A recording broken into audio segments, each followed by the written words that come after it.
Alfie and Charlie at breakfast. BBC Newcastle, North East and proud.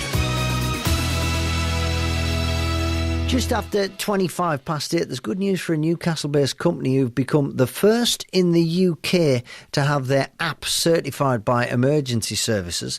The Real Rider app calls 999 if a motorcyclist has an accident, even if the rider is unconscious. Andrew Richardson is from Real Safe Technologies based in Newburn and joins us now. Andrew, your company developed this app. How does it work? Yeah, it's, simply, most smartphones have an accelerometer and they have GPS, so we use a combination of both of those to determine if a rider has an impact. And the big thing that we are protecting against is that, as a rider myself, if I fall off and nobody's around, I'm knocked unconscious, who will find me? So that's that's the bit that we're protecting against. It's the worst fear, that nobody knows where you are, so it sends the medical information, the GPS location and the rider's telephone number, and now straight through the 999 service to the nearest ambulance service. So that's, as an North East company, very, very proud. It's taken us 4 or 5 years to get to this stage, but it's protecting those riders that other people don't know where they are. Yeah, good work. And it's the first in the UK to be endorsed by the emergency services. That's quite a scoop.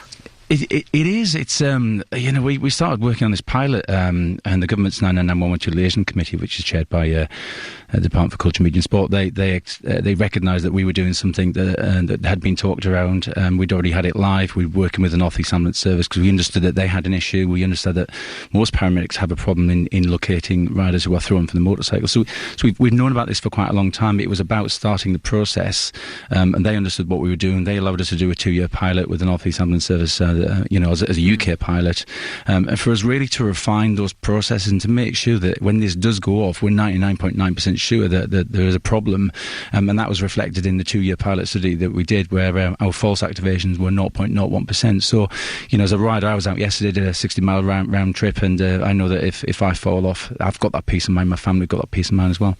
I've just come kicking and screaming into this century of technology and got a iPhone or a smartphone or whatever they call it. I don't even know what mine is.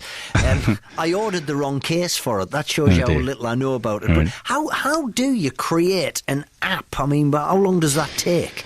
We've been doing this, and we're about to launch a completely new version with the crash alerts obviously integrated into 999, and we've spent the last year really focusing on the fun stuff. So the stuff where you store all your biking information, you set up alerts for your MOT service, and record routes and share, and becoming more and more social. But we had to focus on the crash bit. That was the most important element. We had a duty of care to the NHS to ensure that we could manage those false positives, and it takes a long time. We've the North East is full of people that have helped us through that process. We've had manufacturers that have helped us. All BMW motorcycles come with our technology, which is fantastic. So there's a lot of people being involved in this process, and we're very, very proud as a North East business to be the first. I remember 4 or 5 years ago talking to the BT 999 team, and we're like, yeah, we'll do it next year, and it's just taken so long, but very, very proud. Thank you very much. Available for download. I think in the next few weeks, is that right, Andrew? Yeah, I think if anyone's interested in this, go to the website, realrider.com. There's a lot of videos, a lot of frequently asked questions. We don't record speed, it's not Big Brother. This is about if you are fallen off and you don't move, that's the critical point where it sends the information. So if they register as soon as this new version's available, which is, it's called the bells and whistles, then we'll let them know, and they can follow us on Facebook and Twitter as well. There you go. Thanks for joining us. Andrew Richardson from Real Safe Technologies based in Newburn, just after